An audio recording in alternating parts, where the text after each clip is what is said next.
Hi and welcome to this TY Higher Level Maths Trigonometry Revision Module video. So this video is part of the Trigonometry section which we're going to look at and revise at Junior Cert Higher Level to help you as you move into the Leaving Cert Higher Level course. This video is going to look at using Pythagoras Theorem, trigonometric ratios to find sides, trigonometric ratios to find angles, and measures of angles using degrees, minutes, and seconds. So for this video, we're going to look at specifically right angled triangles, and this is a section from page 18 of your formula and tables book. So as you work through the video, it would be a really good idea for you to have your log tables open on page 18. Two formulas or two sets of formulas that are important here are our sine, cos and tan trigonometric ratios, and then there is also Pythagoras' theorem. Often students find it easier to learn sine, cos and tan off, which is absolutely fine, and then they often use this for Pythagoras. But Pythagoras theorem, the formula for this is quite straightforward, and many students also know that off by heart. If it is a bit rusty or if you can't remember what they are, please use page 18. So let's just do a really quick revision on right angle triangles. So I have a right angle triangle here. A right angle triangle is one that contains a right angle. Do be aware that it's important that you never assume that it's a right angle triangle. There is always something to indicate, like our square here, to tell us that that is a right angle. Right angle measures 90 degrees, and a really important word that you need to know is the word hypotenuse. So a hypotenuse is the longest side of a right angle triangle. Now sometimes that can be difficult to spot if there's very little difference between the sides and if the triangle itself has been rotated. So another way to remember where the hypotenuse is, it's across from the right angle.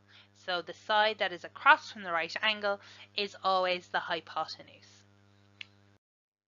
So Pythagoras' theorem, what he discovered was in a right angle triangle, the square of the hypotenuse is equal to the sum of the square of the other two sides. So let's take a look at this. Here's my hypotenuse here, my longest side. Here's my right angle. What he discovered was this length of this side is 5, and if I drew a square, which is 5 by 5, it would have an area of 25. The other two sides have a length of 3 and 4 respectively. This then has an area of 9, the square on the side of 3, and the square on the side of 4 is 16. And what he discovered was that 25, the big square, is equal to the two smaller squares added together. So this can be simplified into our formula and used, but sometimes it's important for students to see this visually to really understand what he was talking about. So this picture here, hopefully you can see drawing your squares on each side. So if we want to simplify this, we can use the formula which is on page 18, and it's c squared is equal to a squared plus b squared, where c is equal to the hypotenuse. It doesn't matter which arm you label A and which arm you label B. The important one is C. So once you get C correct, the other two do not matter. So now let's use Pythagoras' theorem to help us to work with some questions. Use the diagram on the right to calculate a value for x. Give your answer in third form. So that's important. That's working with our square roots. So first thing I'm going to do, I label my triangle CAB. I then write down my formula, which is c squared equals a squared plus b squared, which is x squared is equal to 3 squared plus 3 squared. X squared is equal to 9 plus 9. X squared is equal to 18. X is equal to the square root of 18. So x, when that is simplified down, although square root of 18 is in third form, it's not in the simplest third form. So we can simplify that even more, and we get 3 root 2. If they asked us to convert that or to give the answer to so many decimal places, that would easily be done from our calculators. The second example, find the length of the short side in a right angle triangle. So here we're looking for the value of y. Again, give your answer in third form. So again, first thing I do is I label CAB. I write down my formula. C squared is equal to A squared plus B squared. C is 3 squared is equal to y squared plus 1 squared. 9 is equal to y plus 1. Sorry, y squared plus 1. So what we want to do is we want to subtract 1 from both sides. So 8 is equal to y squared. So just flipping that to make it easier. Y squared is equal to 8. Y is equal to the square root of 8. So in this case, we get y is equal to 2 root 2.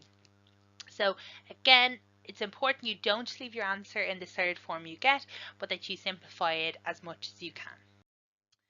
So now let's talk about Pythagoras' theorem and also the converse of Pythagoras' theorem. So Pythagoras' theorem is one that sits between both trigonometry and geometry.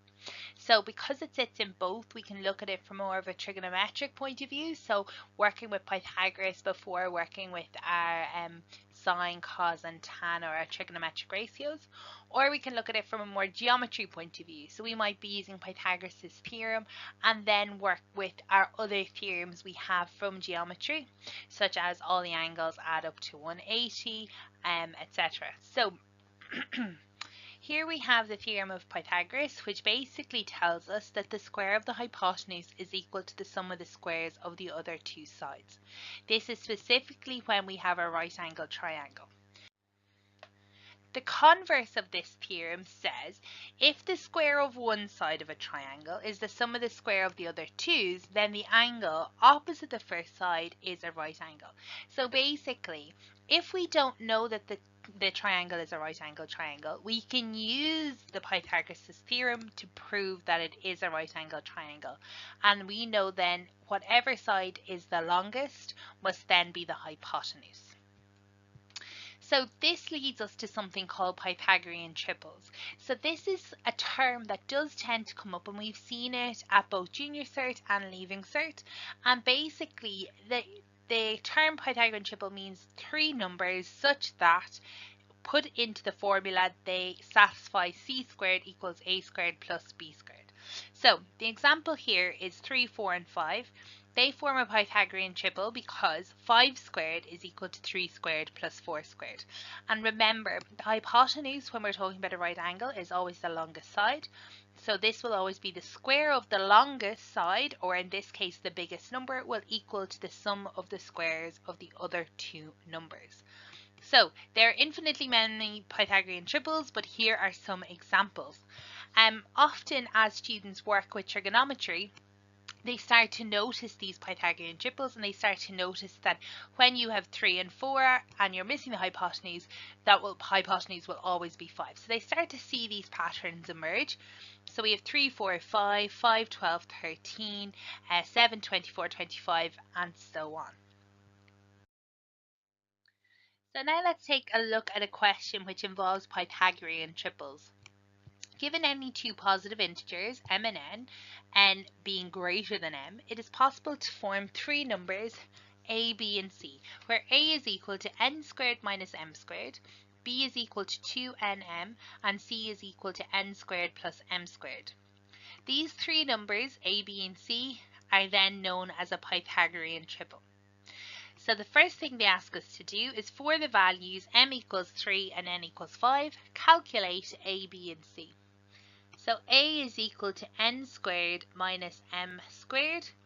So that gives me 5 squared minus 3 squared, which is 25 minus 9, which is 16. So a is equal to 16. B is equal to 2nm, which is 2 times n, which is 5, m, which is 3. And that is 2 times 5, which is 10, times 3, which is 30. And c is equal to n squared plus m squared. So c is equal to 5 squared plus 3 squared. So c is equal to 25 plus 9. So C is equal to 34. So if the values of A, B, and C for part I are lengths of the side of a triangle, show that the triangle is a right angle triangle. So what we want to say is if C squared is equal to A squared plus B squared, if that is true, then it is a right angle triangle. So let's work with that.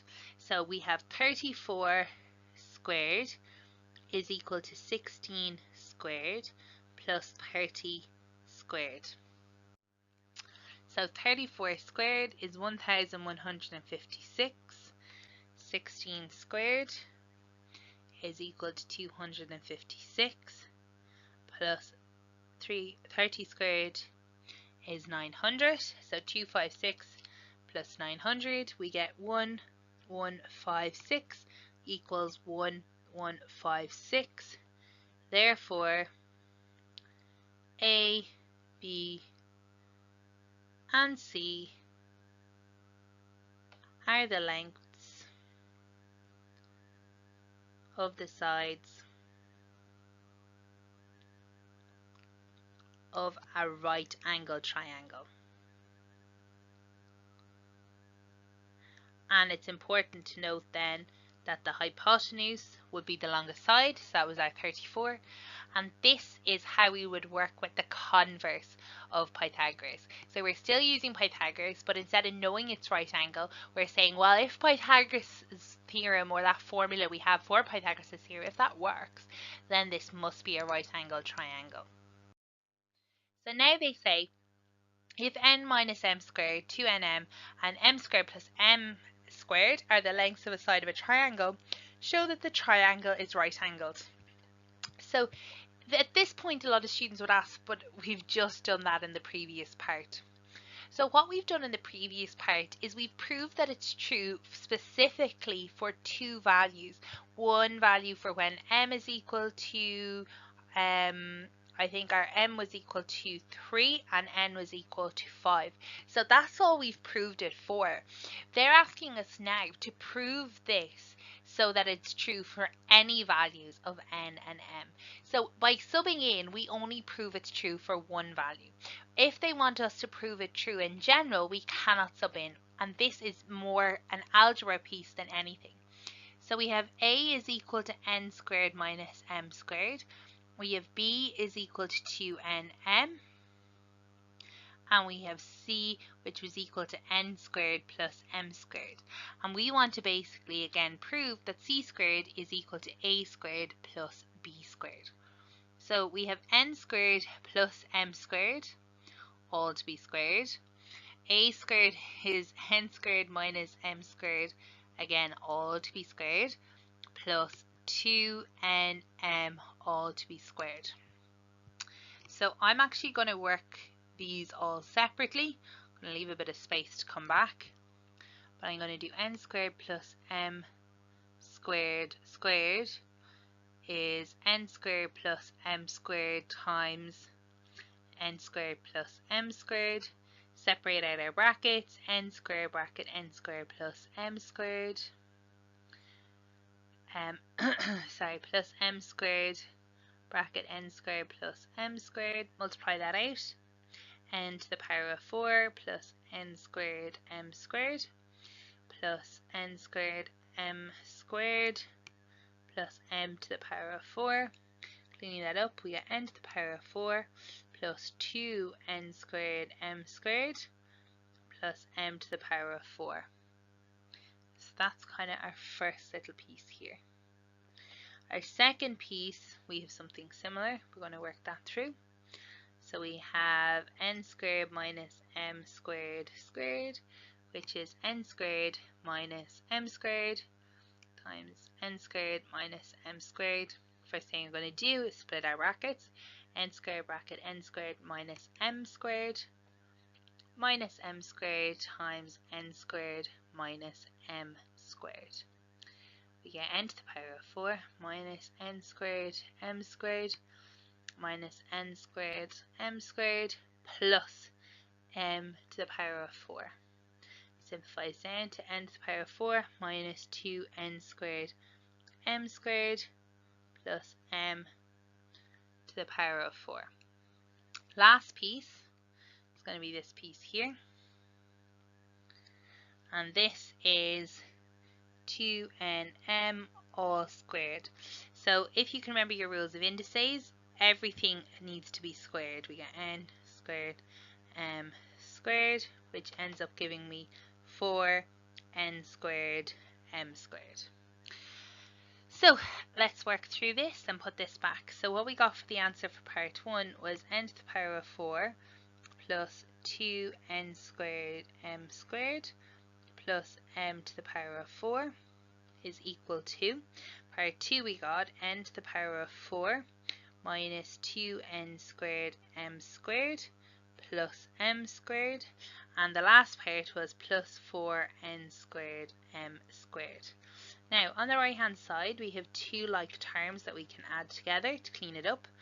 Other than that, everything stays the same. 2n squared m squared plus m to the power of 4 equals n to the power of 4. So we have minus 2n squared m squared plus 4n squared m squared. So we get plus 2n squared m squared. And sorry, that should be m to the power of 4 plus m to the power of 4. And what you see is the left hand side is equal to the right hand side. Therefore, this is a right angle triangle. So although very algebra heavy, it is working with Pythagoras' theorem. So we see Pythagoras very much on paper 1 popping up in the form of algebra, as well as on paper 2 in maybe a more practical term. So it's one that they like to put into different places. So just to be aware of the idea of Pythagorean triples, like in this question where they actually use that term, and be aware of the idea of using the converse of the theorem of Pythagoras so that we can prove that a triangle is a right angle triangle. So now let's look at labeling a right angle triangle. So we've labeled it for Pythagoras. So when we were dealing with Pythagoras, we still talked about this being the hypotenuse. Well, what if I instead said, well, let's talk about the labeling of a triangle with respect to an angle. And our angle here is A. So suddenly which side is which becomes a lot more important. So when we dealt with Pythagoras, we said the hypotenuse, yes, that was really important. We identified that correctly. But the other two, it didn't really matter. Now the other two sides, it really does matter because we're talking about this angle here. So our other two sides are labelled as opposite, meaning opposite the angle. And the second is the adjacent. And adjacent is another word for beside. It's not a term we use a lot in English anymore, but it is an English term for beside. So it is the side beside the angle. So my advice, and the way that most students prefer to work, is first of all label your hypotenuse, then label the side which is opposite, and then adjacent is the final side left, or it's the one beside it. That tends to be the one that students find most difficult to remember. So we have 3 trigonometric ratios that we needed at junior cert higher level, and they are the sine ratio. So sometimes mispronounced sin because it's S-I-N, but that's just short for sine, S-I-N-E. So the sine ratio here, and the sine of A is given as the opposite over hypotenuse. So there are 2 sides there. So in this triangle, our opposite side, bear in mind, is always opposite our angle. So then we have the cosine ratio, or what's known as cos. So cos of A is equal to the adjacent over the hypotenuse. So in this case, we're talking about the angle is beside the side. So that side that's beside the angle. So adjacent. And the last one is our tangent ratio, or simply known as tan. Tan of A is equal to opposite over adjacent. Okay, so again, remember, I'm constantly looking, the angle is opposite. Okay, so notice that in each of those ratios, because we have 3 sides, there is one side missing. So the sine ratio does not use adjacent. The cosine does not use opposite, and tan does not use hypotenuse. And that's important to remember because one of the big questions students have is, how do I know which one I should use? And in most cases, only one will be will be able to be used because of the information we have. If you have all three sides, then you can use any one you want and it won't make a difference. So one way that students remember this is using SOHCAHTOA. Now, one of the drawbacks of using SOHCAHTOA is, do you know how to spell it? So if you use SOHCAHTOA, first of all, make sure you know how to spell it. So SOHCAHTOA. And that is a way for us to remember that sine is opposite over hypotenuse, cos is adjacent over hypotenuse, and tan is opposite over adjacent. Sometimes people make up little rhymes to go with the letters. So one is silly old Harry caught a herring trawling off America. And there's lots of different versions that I've heard. Remember that these are also available in your log tables.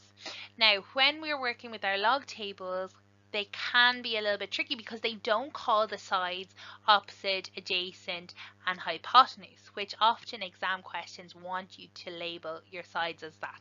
So although we do have these formula and you could work with your log tables, it is not the best idea to do so.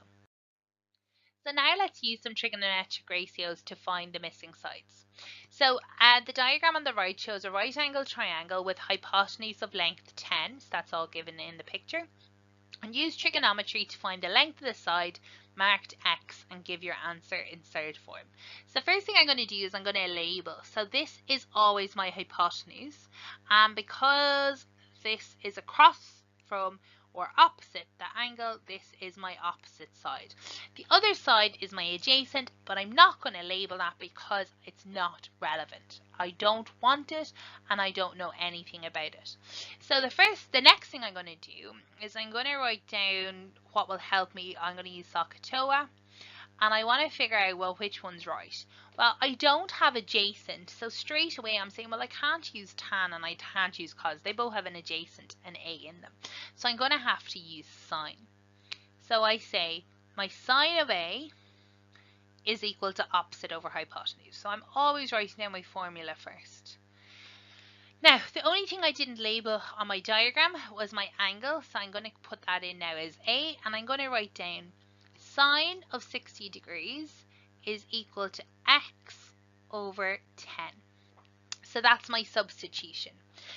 At this point, you have two options. You can work out sine of 60 and leave it in third form, or if you want to wait, we can do that in a second. So what I would actually work through to make sure it was as accurate as possible is I would actually get rid of my fraction first.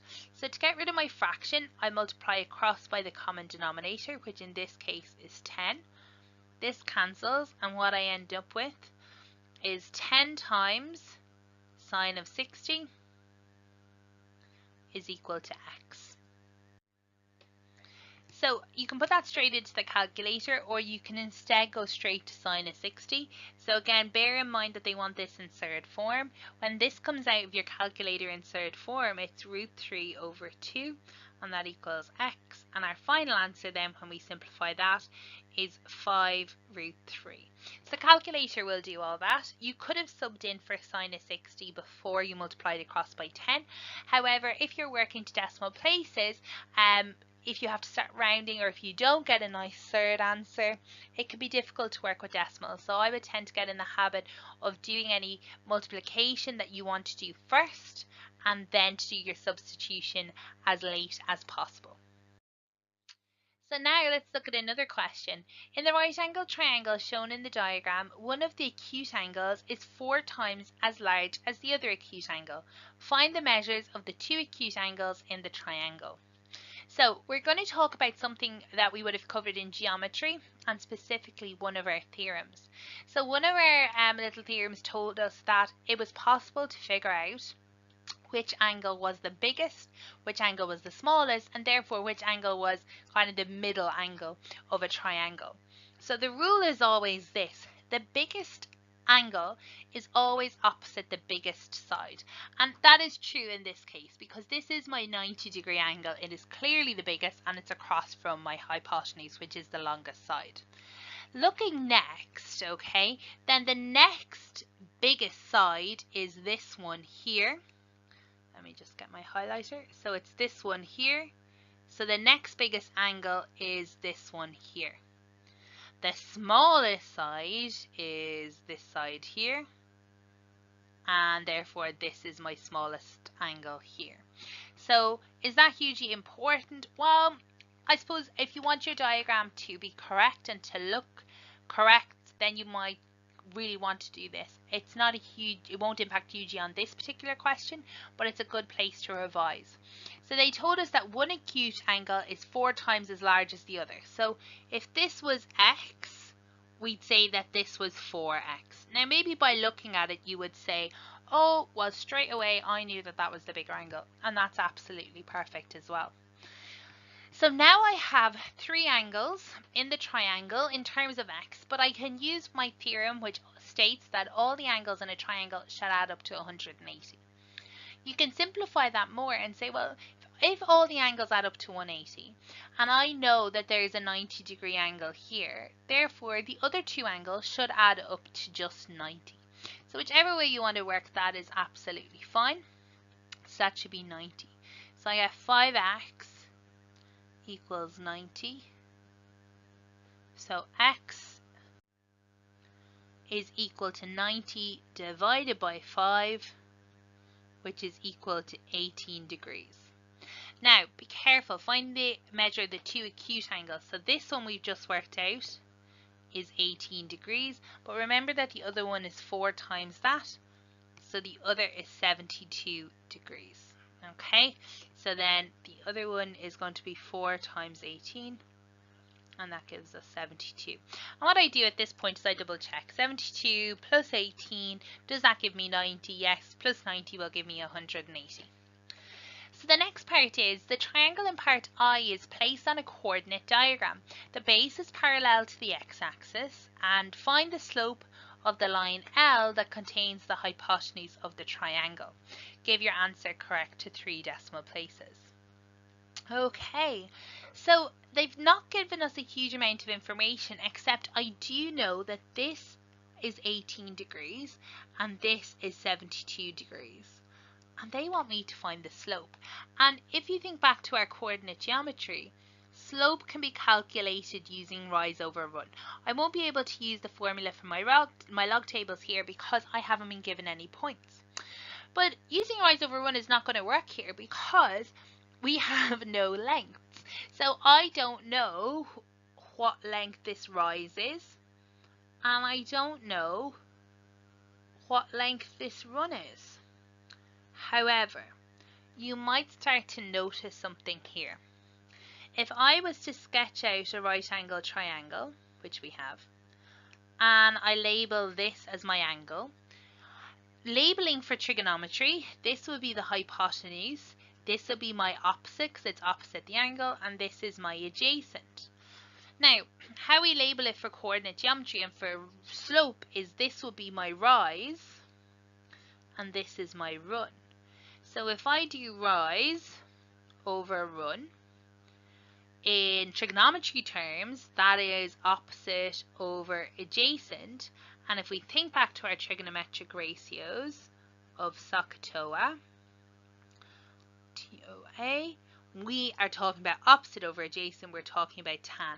So we make a very interesting connection here. The slope is equal to the tan of an angle. So when they asked us for the slope, what we actually are being asked to do in this question is simply to find tan of 18 degrees correct to 3 decimal places. But without making that connection between slope and tan, that question is near impossible. So it's really important that you see that connection here and that you remember it. Okay, so let's use a trigonometric ratio to find the angle. So in this question, they've told us that the triangle ABC is given such that the length of AB is equal to 2. So I'm going to put that on my diagram. The length of BC is 1. So one really good trick when you're doing any kind of question, especially if you've been given a diagram, is to read any piece of information they give you and check, is it on my diagram? The majority of cases it will be there. However, if not, fill it in, because the more you can see visually, the easier the question will be. So find the length of AC correct, or giving your answer in third form.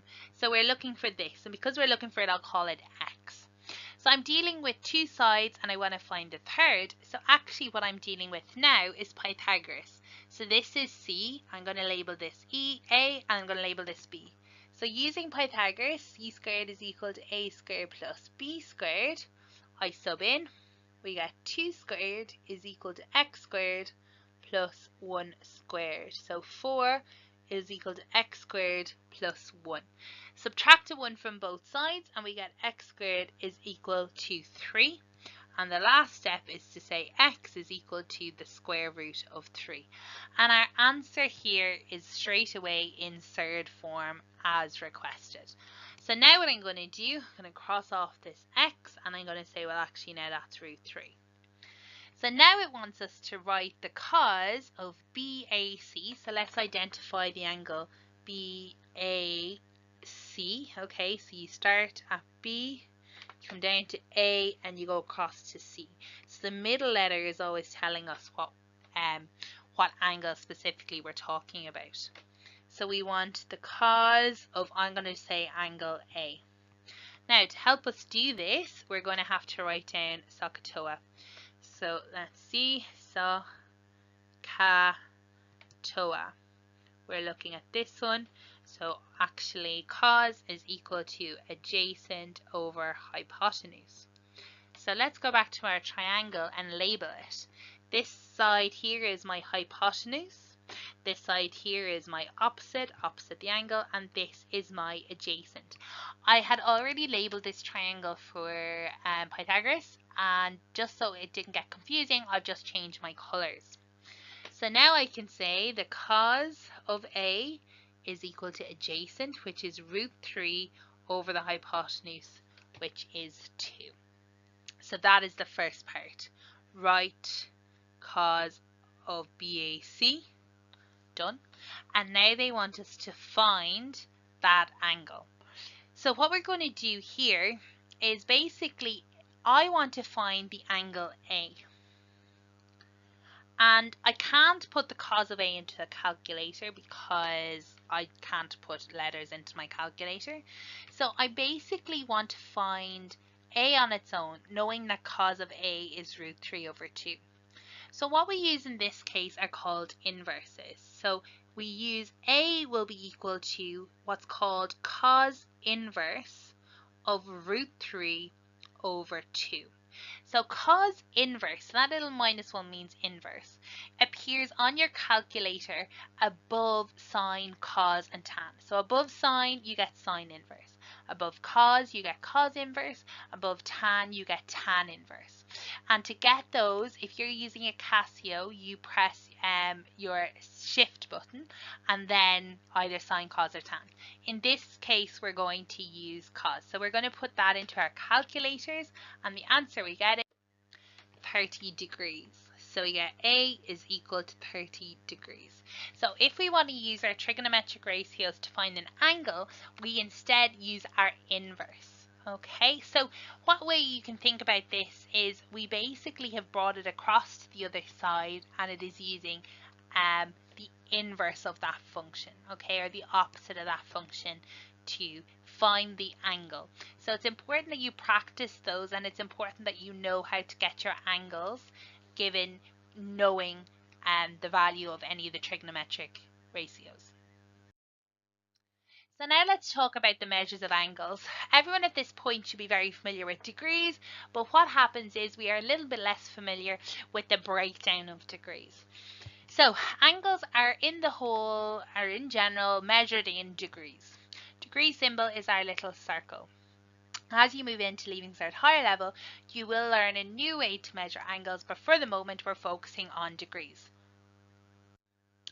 Now, each degree is actually split into 60 smaller pieces, and each of those smaller pieces, which are 1/60th of a degree, are called minutes, and its symbol is just like a little dash.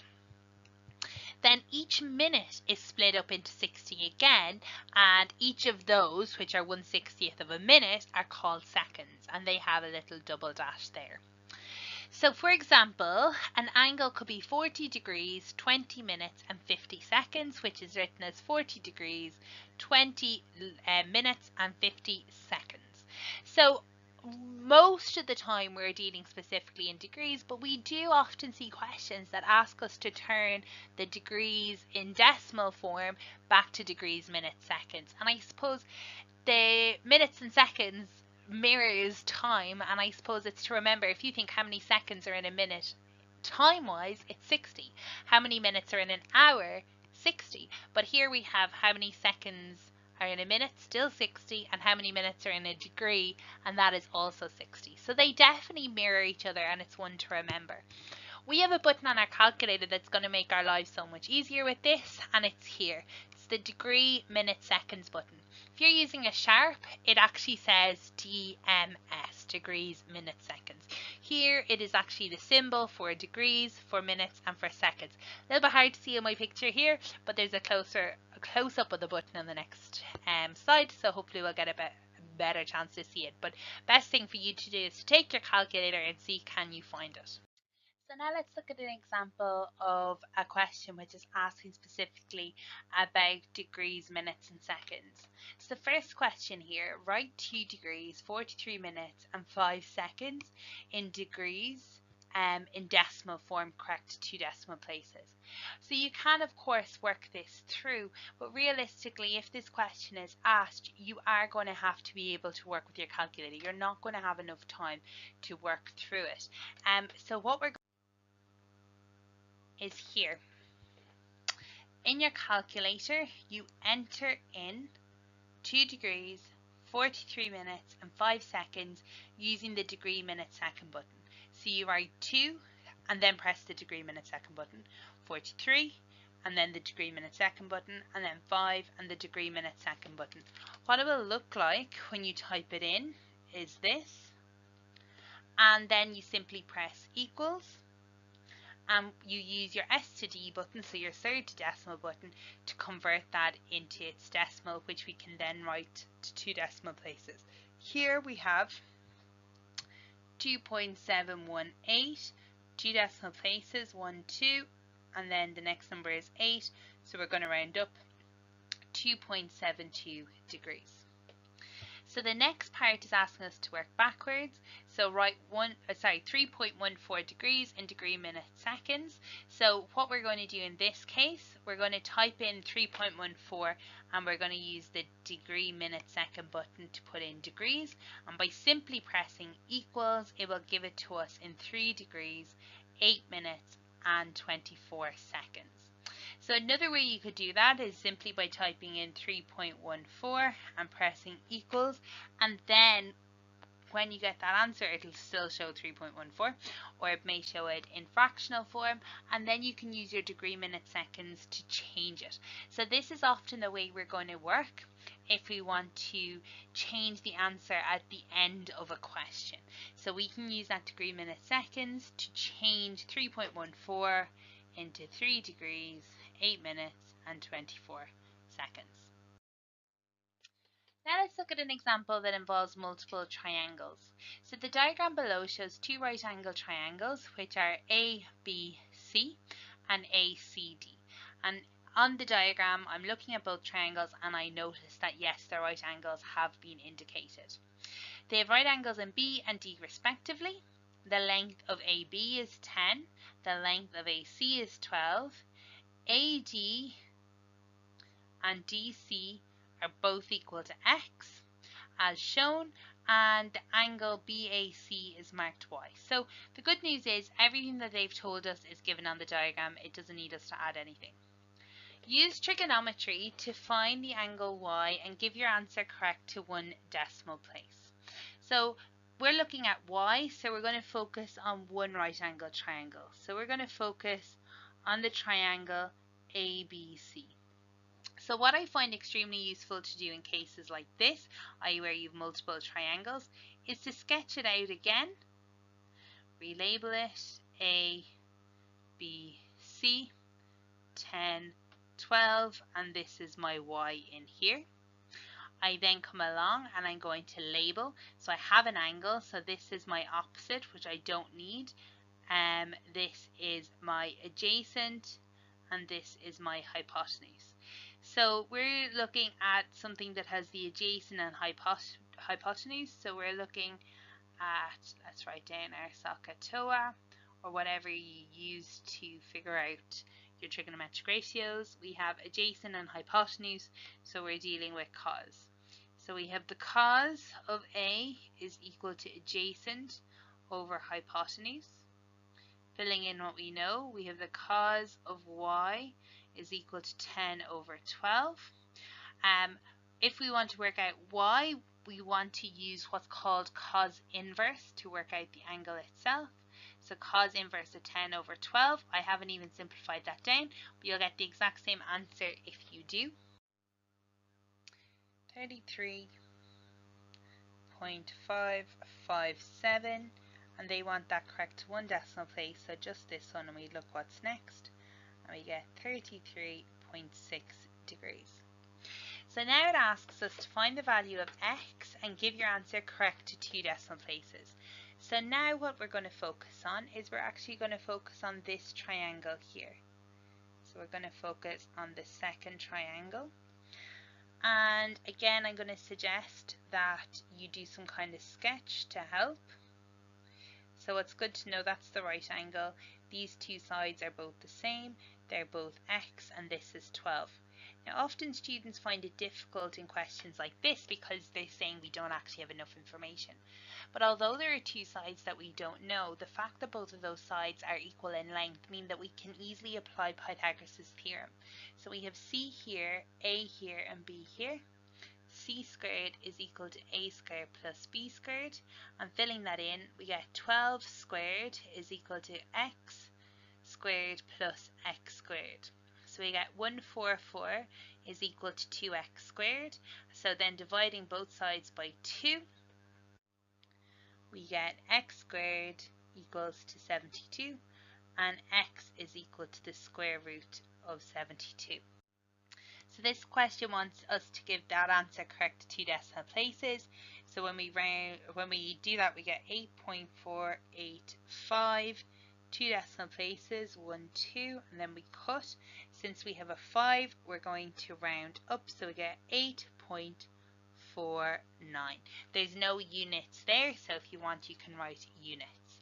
So notice that part I and part II, although they were linked into these two triangles, the way that the question was structured, if you weren't able to get the correct answer in I, it had no impact to the part of part II. So now let's look at a question which takes what we know about trigonometric ratios but challenges us to use it in a different way. So f is an angle in a right angle triangle, and the cos of f is 6 over 11. So the first thing they're talking about is the fact we have a right angle triangle, but they didn't give it to us. So let's sketch out our right angle triangle. And they've said the cos of f, so f must be an angle in the right angle triangle, and we can assume that it's not the right angle triangle.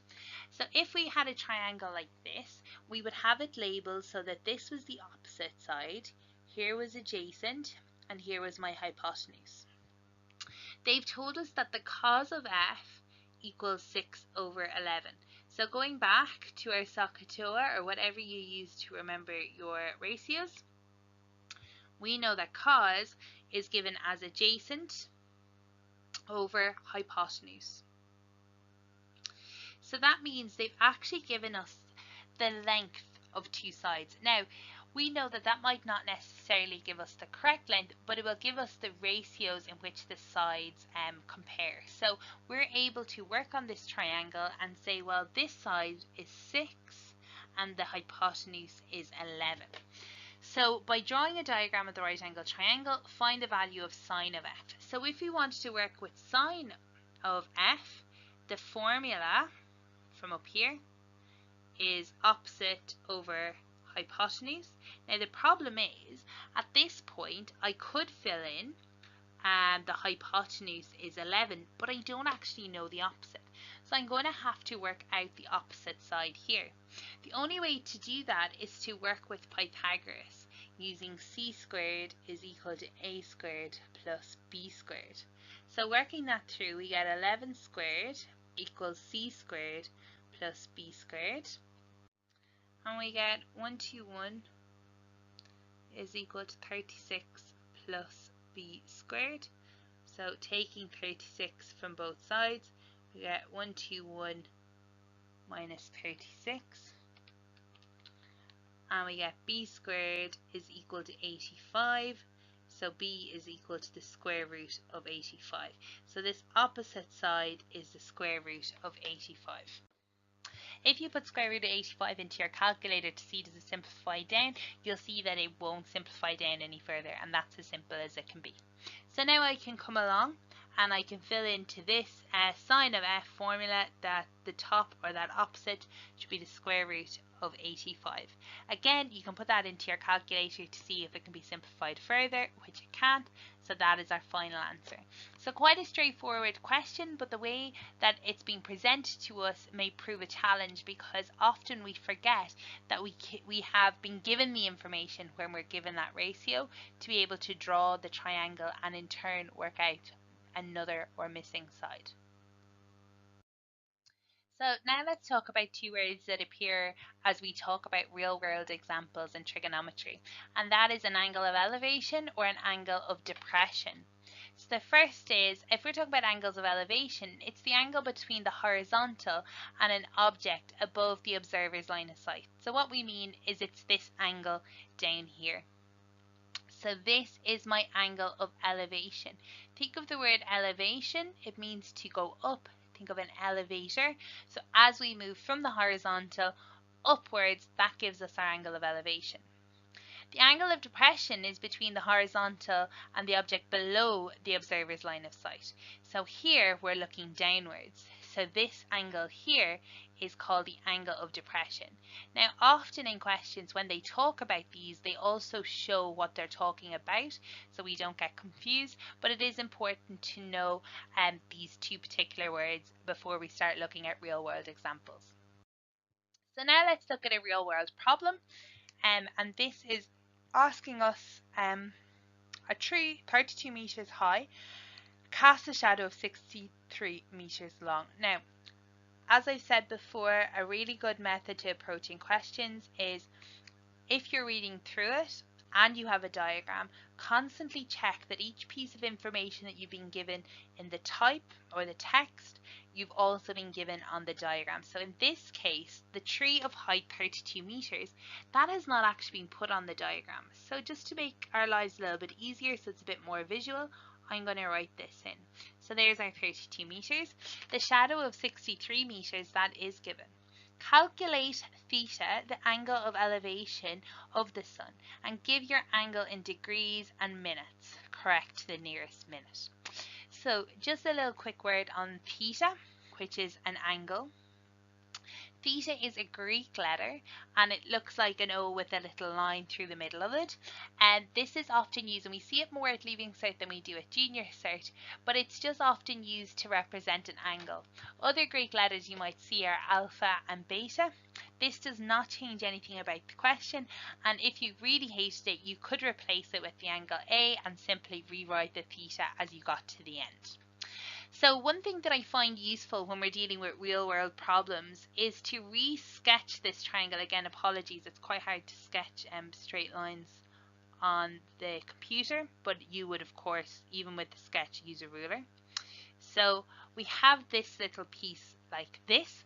I think it's good to re-sketch the triangle because it takes any kind of fussiness away. We no longer see a tree, we no longer see a sun, it doesn't matter, we're not getting confused by any of that, we're back to just having a triangle. So if we were labeling it, here's my hypotenuse, but there's nothing going on with it, so I don't really care about that.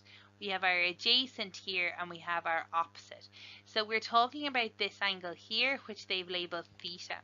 So I'm going to write down how I remember my sine, cos and tan, however that is. I'm going to use SOHCAHTOA, and I'm talking about opposite and adjacent. So that must mean I'm dealing with tan.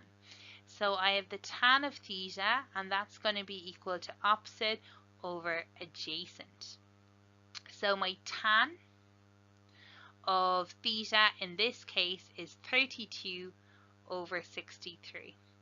So to work out the angle, we use what's called the inverse of the trigonometric ratio. In this case, it's going to be tan inverse of 32 over 63, which we can put into our calculator. and that gives us 26.927677785. Now, just be careful, they've asked us to give our answer in degrees and minutes correct to the nearest minute. So what we want to be able to do here is to convert that answer into degree, minute, seconds.